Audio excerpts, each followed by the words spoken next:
everybody, welcome back to my YouTube channel, hashtag Movie Bae. I am Movie Bae, and in this video I'm going to be doing my throwback review over Flavor of Love season 2 episodes 3 and 4.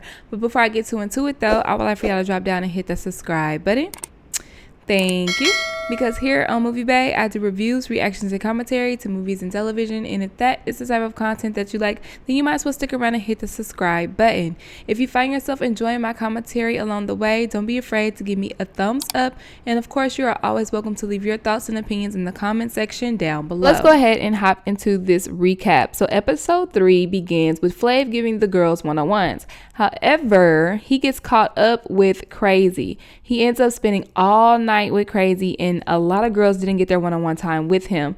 This leads to the girls not liking Crazy because she hogs Flav's, and Delicious says that her and Crazy's friendship days are more than likely numbered.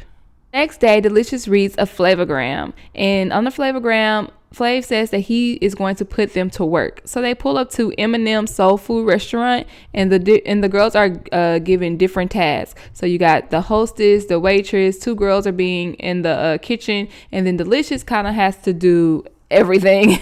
Like she has to take the order, she has to serve the food, she has to stock. And I'm like, well, if I'm serving the food, what the hell are the waitresses doing? If I'm taking the orders, what the hell are the waitresses doing? If I'm up here at the welcome counter, what the hell is the hostess doing? Like, why is this a position and why am I the one doing it? I would have been very upset. But this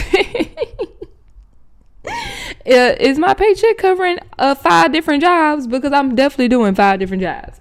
So this is when Delicious's ass gets its own premiere, and we get to see just how big her booty really is. I would like to say this. Back in 2006, Delicious, Bootz, and Bucky, they were all looked at as having like some big video vixen booties, right?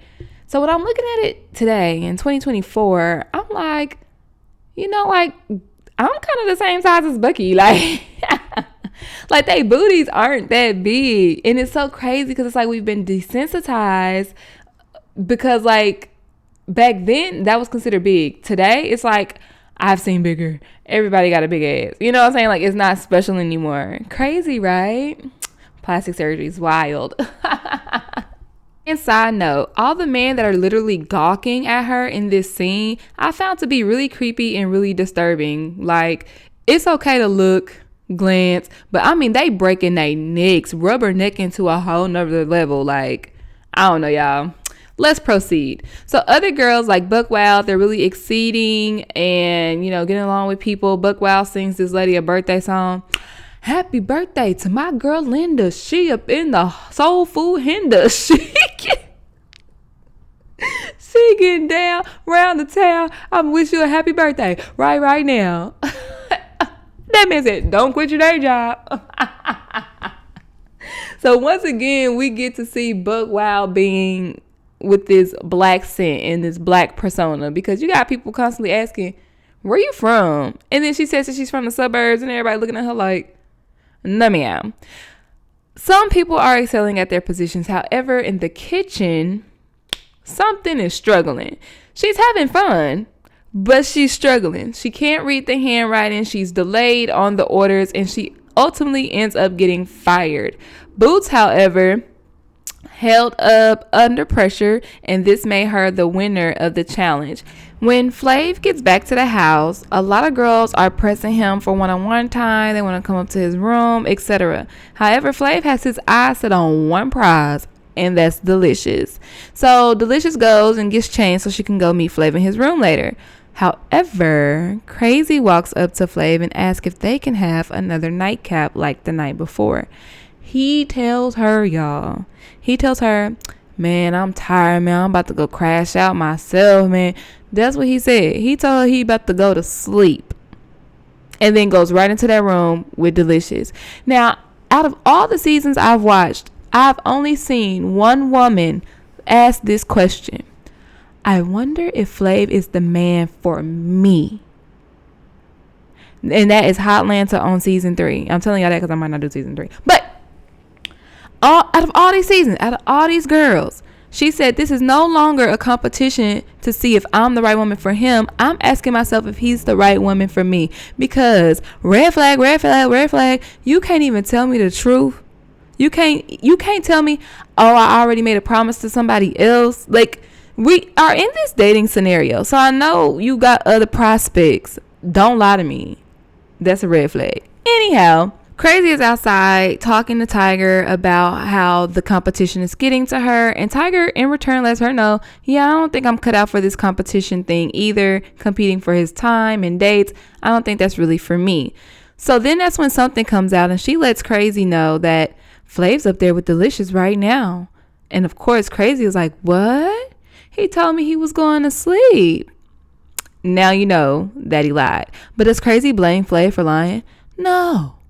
She blames Delicious. Yes, she blames Delicious because now she know that, oh, he really feeling delicious because he put me off to be with her.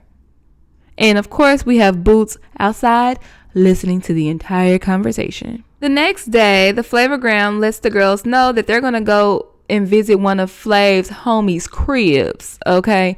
Little do they know they have to clean up this nasty house after a quote-unquote wild party. Y'all, it's all on the floor. It's like somebody really just ran up in there and dumped a whole dump trunk all over the entire house. So they have to clean this in a matter of a couple of hours. And Flav and Warren G, who's quote-unquote house it is, they are really impressed with Nibbles, who decided to tackle the bathroom, which had a whole lot of nasty stuff, especially in that toilet. So she is the winner of the date. Now, back at the house, however, the girls are sitting around talking about how something pooed on the floor and how embarrassing it was, and if it was them, they would have left. They can't believe she's still there. Something walks in on this conversation, and this ensues an argument between Something and Bootz. They go back and forth. They make threats towards each other. And this is when we find out just how feisty Bootz can really be. This argument was comedic, not serious at all. You got Something dancing, talk about, I'm about to go take a shit, bitch. Like, girl, oh my God. Self-deprecating, did I say that right? Jokes, they're always funny, but it's just like something's wrong with this girl. Like, Something is the right name for her. And right before she leaves, she turned around, she let them know, she said, bitch can't do it like me. No, bitch can't do it like me. And y'all know why I'm laughing, because Atlanta had Y2K in a choke hold. Oh my gosh, y'all. Like when Yup and my white tee, when that came out, I literally begged my mama, can I have a plain white shirt? It's in the song. I need a plain white shirt. And I got me some Forces too, period. Nibbles gets her date with Flav. He got her sitting at the end of this long ass table because they're supposed to be royalty. And every time she says something, he like, huh? What? I can't hear you. What? It's like, well, duh, if you don't bring your ass down here to my end of the table so we can have a conversation.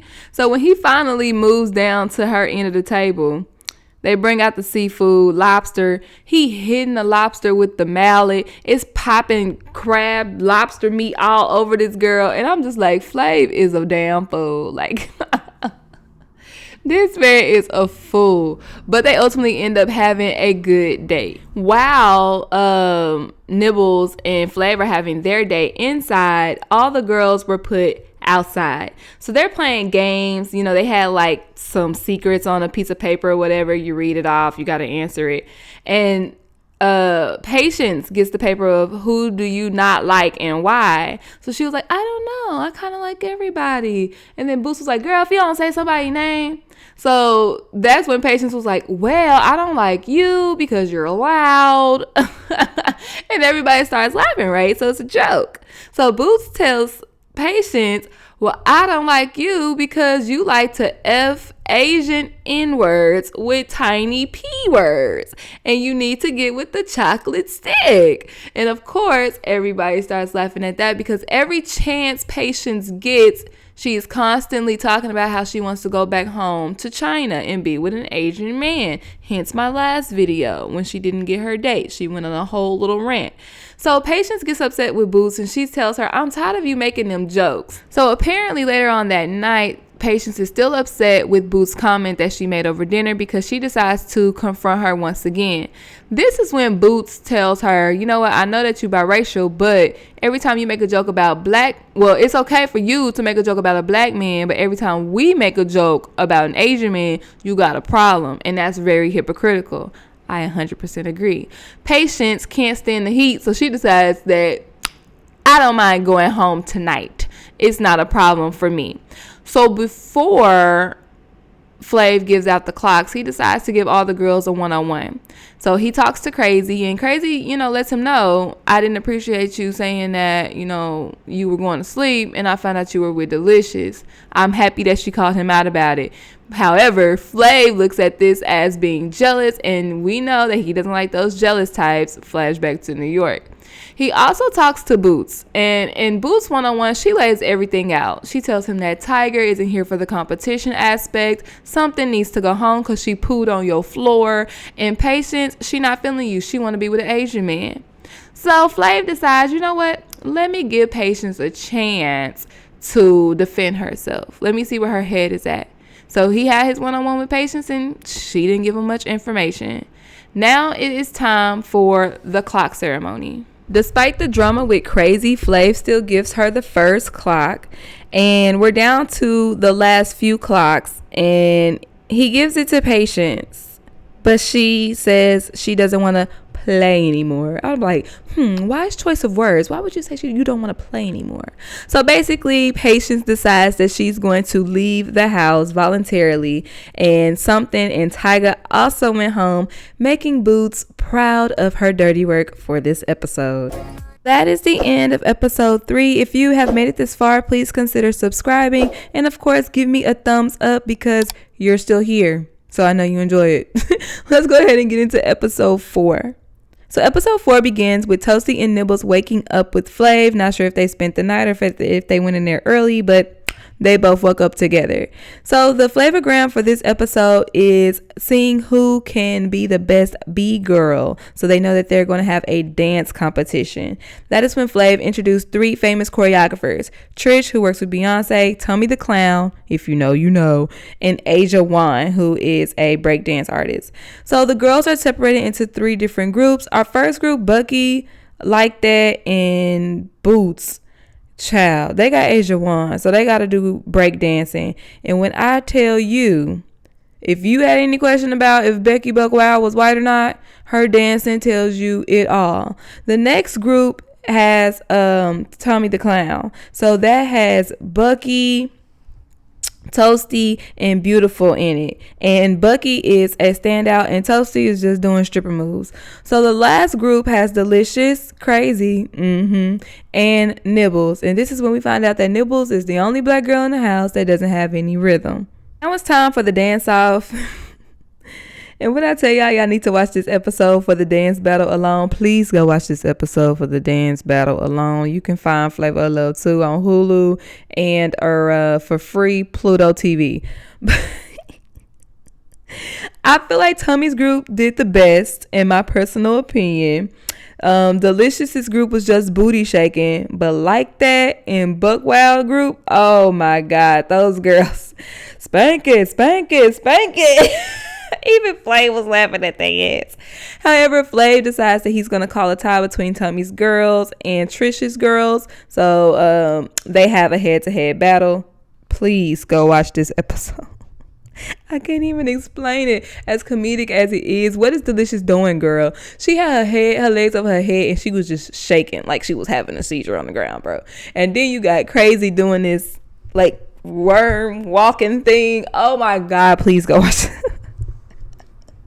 This is probably like the funniest episode. So at the end of the challenge, Flav decides to just close his eyes and turn in a circle, and whoever he lands on is the winner. That makes Delicious, Crazy, and Nibbles the winners of this challenge, and the other teams toast to not being whores. So all the girls are gonna have a solo date with Flav, and we're gonna start with Crazy. So he tells Crazy to get dressed in her finest getup because they're gonna go to the best, most elegant restaurant, and they pull up to KFC. When I tell y'all that girl died in her limo and I died on my couch. He took a girl to Red Lobster last season, but I can't get Red Lobster. I get KFC. Do y'all eat KFC? I don't eat KFC. The only thing I get from there is the chicken biscuit bowl, okay? Now, on this date, Flav asks Crazy if she is attracted to him. And she says, I'm happy. And Flav says, I didn't ask you if you were happy. I asked if you were attracted to me. And of course, she says, I'm attracted to you, yes. Y'all, when I think about it, that's a very sad question. Like, he literally had to ask her if you find me attractive. Like, that just, I don't know, y'all. Like, maybe I'm thinking too deep, but I feel like he not like the best looking, so he had to ask that. But that just obviously means that he's insecure, you know. But I ain't even gonna hold you. As the seasons go on, Flav honestly just starts looking better to me. He starts getting more handsome and more handsome and more handsome. So back at the house, Flav and Crazy go to his room and get in the hot tub where he take off his big ass drawers. That's an insider between me and my best friend. I'm sorry. Well, while Flav and Crazy are having their nightcap, a couple of the other girls are in the hot tub, Bootz being one of them and Toasty being another. And this is when Toasty decides she's going to tell the girls that, you know, her and Nibbles spent the night with Flav, and she could have sworn that she heard Nibbles jacking him off. And everyone's like, well, how do you know if you were on the other side? She said, well, it kind of makes this sound. And everybody like, bitch, what kind of sound does a hand job make? Like, what kind of sound does that make? So people aren't believing her, but of course they have nothing to do. So they're going to spread this rumor. Next morning, Nibbles has her date with Flav, and this is when she starts talking about like what she does for a living. And this isn't her first time mentioning this to Flav, but she says it again. She has a pole in her living room, and her homegirls, they go to the strip club, they learn some moves, she come back home, she does them on the pole and records them, and that's how she gets her money. And Flav says, you know what, I appreciate how open and honest you are with who you are, and that's all he can ask for. So of course, after Nibbles dates, Bootz has to go back and spread the word, let Nibbles know that, hey, Toasty said that you jacked Flav off in the bed when y'all spent the night with him. And Nibbles denies it. She says, I told him I wasn't in the mood to do anything sexual, all we did was kiss and cuddle. And you know, Bootz lets her know, well, Toasty going around saying otherwise. Now it's time for Flav to have his date with Delicious. And when I tell y'all, this date really made me want to go on a date. They went to pick strawberries, and then they had a picnic. It was so cute, and they were even matching. Oh my gosh, I miss going out on dates. Anyhow, I just miss when it was warm outside. Anyhow, on this date, Flav was honest with Delicious, and he tells her that, hey, I made a connection with Crazy. I'm really feeling her. I made a connection with you, and I'm really feeling you. This is when Delicious lets Flav know, like, yes, we're friends, but at the end of the day, I am here for you, and you are my main focus. Now, back at the house, Nibbles confronts Toasty about her going around spreading lies about her, and Toasty stands adamant that I'm pretty sure that you tipped him off. Now, you guys, keep with me, because it's a whole bunch of he say, she say after this point. So Nibbles decides that Toasty has just made the biggest mistake that she could ever have made. This girl has confided in me with everything. Why would you want to make an enemy out of me?